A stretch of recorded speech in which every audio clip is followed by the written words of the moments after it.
نحمده ونصلي ونسلم على رسوله الكريم اعوذ بالله من الشيطان الرجيم بسم الله الرحمن الرحيم وإذ فرقنا بكم البحر فأنجيناكم وأغرقنا آل فرعون وأنتم تنظرون وإذ واعدنا موسى 40 ليلة ثم اتخذتم العجل من بعده وأنتم ظالمون ثم عفونا عنكم من بعد ذلك لعلكم تشكرون صدق اللہ العلی العظیم. وَإِذْ فَرَقْنَا بِكُمُ الْبَحْرَ اور جب ہم نے پھاڑا تمہارے لیے سمندر کو فَأَنْجَيْنَاكُمْ سو ہم نے تمہیں نجات دی وَأَغْرَقْنَا آلَ فِرْعَوْنَ اور فرعون کے لوگوں کو ہم نے غرق کر دیا وَأَنْتُمْ تَنْظُرُونَ اور تم دیکھ رہے تھے. وَإِذْ وَاعَدْنَا مُوسَىٰ 40 لَيْلَةً اور جب ہم نے وعدہ ٹھہرایا موسیٰ علیہ السلام سے 40 راتوں کا ثُمَّ اتَّخَذْتُمُ الْعِجْلَ مِن بَعْدِهِ پھر تم نے بچڑے کو معبود بنا لیا ان کے بعد وَأَنْتُمْ ظَالِمُونَ اور تم ظلم کرنے والے تھے. ثُمَّ عَفَوْنَا عَنْكُمْ مِن بَعْدِ ذَلِكَ پھر ہم نے درگزر کر دیا تم سے اس کے بعد لعلکم تشکرون تاکہ تم شکر ادا کرو. پچھلی آیت کریمہ میں اس بات کا بیان تھا کہ فرعون اور اس کے کارندے بنی اسرائیل والوں کے اوپر سخت مظالم ڈھاتے تھے اور ان کو سخت تکلیف پہنچاتے تھے، ان کے بچوں کو ذبح کر دیتے تھے. اور اس سلسلے کے اندر ان کے لیے ان کے رب کی طرف سے ایک عظیم اور بڑی آزمائش تھی. اور ان آیات کریمہ کے اندر اللہ تعالیٰ نے بنی اسرائیل کی پر جو فرعونیوں سے نجات عطا فرمائی اس کا اجمالی طور پر تذکرہ فرماتے ہیں. قرآن مجید کا اسلوب یہ ہے، قرآن مجید قصوں کے ضروری اجزاء کو نقل کرتا ہے. سارے قصے کو تفصیل کے ساتھ بیان کرنا یہ قرآن مجید کا اسلوب اور موضوع نہیں ہے. حضرت یوسف علیہ السلام کا قصہ تفصیل اور ترتیب کے ساتھ بیان کیا گیا ہے، اور باقی جو باقی اقوام کے قصے ہیں یا پیغمبروں کے قصے ہیں تو ان میں سے ضروری اجزاء کو اللہ تعالیٰ نے بیان فرمایا ہے. چنانچہ یہ جو پچھلی آیت کریمہ کے اندر بچوں کی ذبح کرنے کا واقعہ ہے، یہ اس زمانے کے اندر یہ شروع ہو گیا تھا جب کہ حضرت موسیٰ علیہ السلام کی ابھی تک ولادت ہی نہیں ہوئی تھی. حضرت موسیٰ علیہ السلام کی ولادت کو روکنے کے لیے، اس خطرے سے بچنے کے لیے فرعون نے بچوں کو ذبح کرانا شروع کر دیا. اور یہ جو اس آیت کریمہ کے اندر سمندر کو پھاڑنے کا ذکر ہے، یہ واقعہ بہت سالوں کے بعد پیش آیا. چنانچہ حضرت موسیٰ علیہ السلام کی ولادت ہوئی، پھر حضرت موسیٰ علیہ السلام بڑے ہوئے، 40 سال کی عمر میں عموماً پیغمبری ملتی ہے، پھر نبوت ملی. اس کے بعد حضرت موسیٰ علیہ السلام نے فرعون کو جا کر دعوت دی اور اس نے دعوت کو قبول نہیں کیا بلکہ ڈھیل حجت کی. اور پھر حضرت موسیٰ علیہ السلام نے معجزات دکھائے، ان معجزات کو اس نے جادو قرار دیا. پھر جادوگروں کو مقابلے کے لیے بلایا، پھر جادوگروں کے ساتھ مقابلہ ہوا، جادوگر ایمان لے آئے لیکن فرعون پھر بھی ایمان نہیں لایا.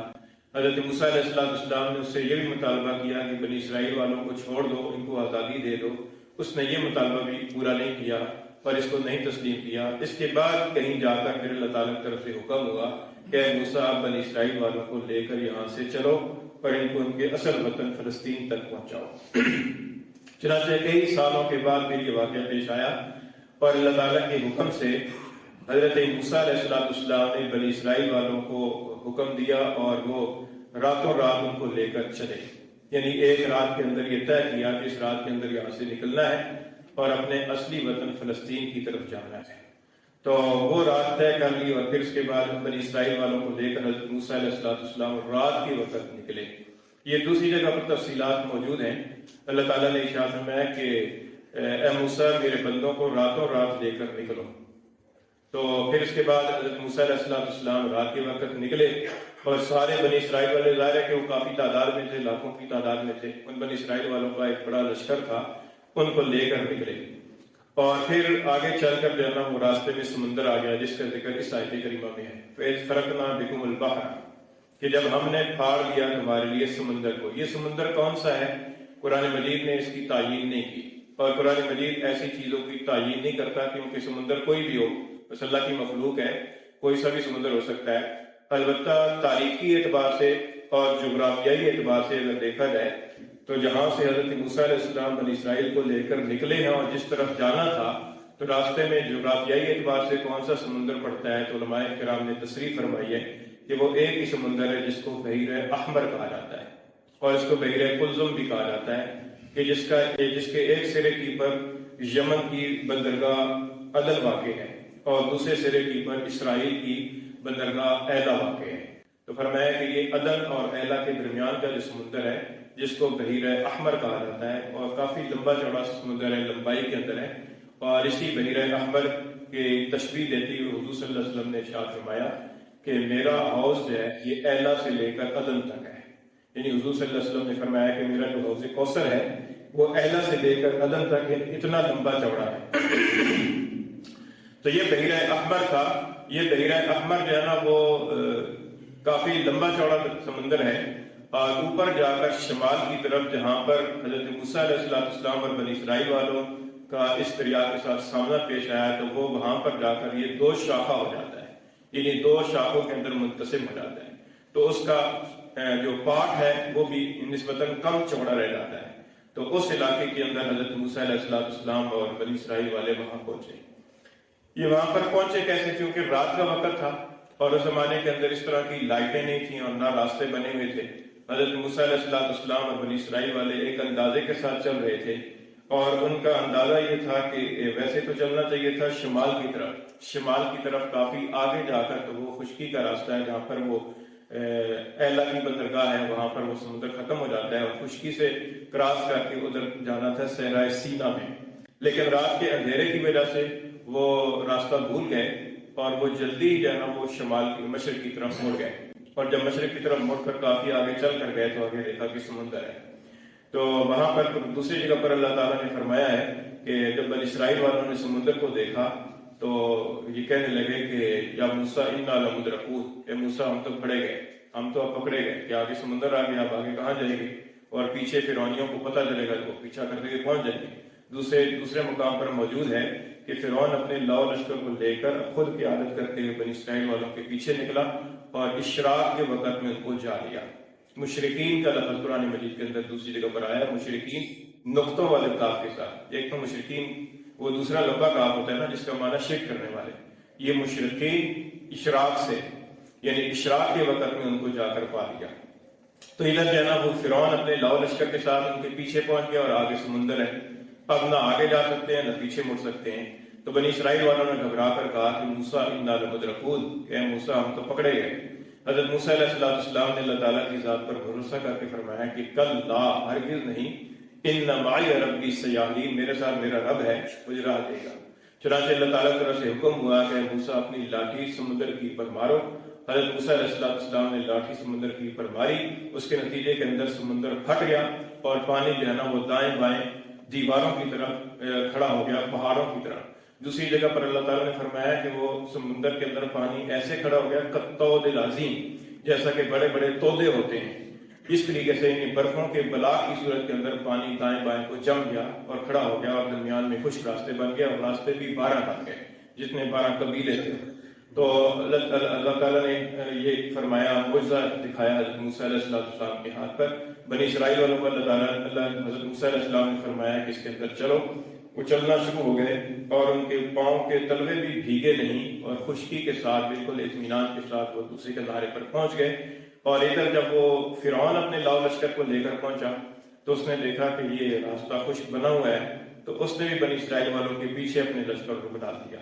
جب وہ سارا اس کا لشکر سمندر کے اس بیچ کے اندر آ گیا، اس کے پیٹ میں آ گیا، تو اللہ تعالیٰ کی طرف سے پانی کو چلنے کا حکم ہو گیا اور پانی موجوں سمیت چلنا شروع ہو گیا، اور اس کے نتیجے کے اندر وہ سارے جو ہے وہ غرق ہو گئے فرعون سمیت. اور پھر وہاں پر ان کی جو لاشیں تھیں وہ بنی اسرائیل والوں نے دوسرے کنارے پر کھڑے ہو کر وہ دیکھ رہے تھے، اور انہوں نے اپنے دشمنوں کی لاشوں کو پانی کی پر تیرتے ہوئے دیکھ لیا.